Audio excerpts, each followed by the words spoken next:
I'm a queer person. Can I ask a dumb question? Yeah. When I grew up, calling someone queer was like a slur. Can you tell me what that means? I mean that sincerely.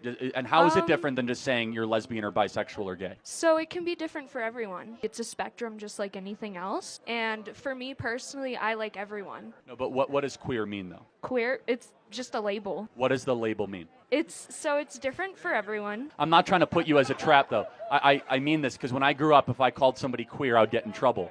Just give me like a working definition. Yeah, so queer is just something that you identify as with your sexuality. It can be related to gender too. Right, but how do you know once you achieve queer? Can you give me saying that anybody can be it doesn't tell me what that thing is. That makes sense? So it's literally just a identity. Right, okay. But right, but like what is that identity? For example, if I were to say I'm a conservative, let me give an example. Yeah. A conservative is someone who believes in small government, strong borders, American exceptionalism, the Constitution. How would you then give a definition of queer that someone looking at could say, oh, that is queer, like connect the dots? This is actually one of my favorite interactions with Charlie because he is just genuinely asking her, look, you are calling yourself this thing.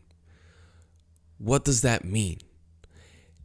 And he asked her nicely, he rephrased it, he gave her an example of what this means. Like if I were to say, oh, I'm Dominican, that means something, right? I am from the Dominican Republic. There's some cultural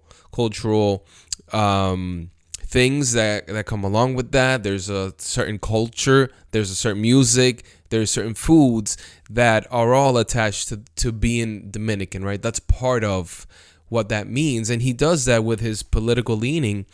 And when you ask her, okay, you're calling yourself queer, what does this mean so I can understand what you are talking about and so that I can actually have a conversation with you? And she wasn't able to really give an answer. And honestly, this reminds me of high school, and this one comment really captures the sentiment here, because the comment, and I know that they were potentially being a little bit mean-spirited, right?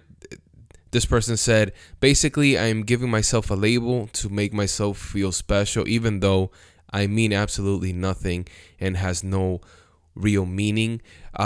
I really do think back to high school and the labels that you would either put on people, that people would take on for themselves just to feel cool or to feel, important. And I think that a lot of the labels that we're using today, it is just for that. It is just for me there isn't real meaning behind it, except that I want to be part of some group that I think is cool. And it's sad because ultimately, if, this word, you are identifying yourself as this, if this is your identity, which really boils down to how you move in this world, and you don't know what that is, then you're truly lost, right? You're lost and you don't know where to go. And this was part of Charlie Kirk's work, right? He interacted with individuals. He wanted to speak to others that had a different view. And not only that, but he wanted to challenge them where they needed to be challenged. And clearly, this person needed to be challenged because she is calling herself something that she doesn't even know what it means, right? That's how crazy that is. And I think that we need more interactions like these. And the hope is that people will wake up and like, oh, wow, like I've been calling myself this thing. What am I even saying by that? What am I even saying by that?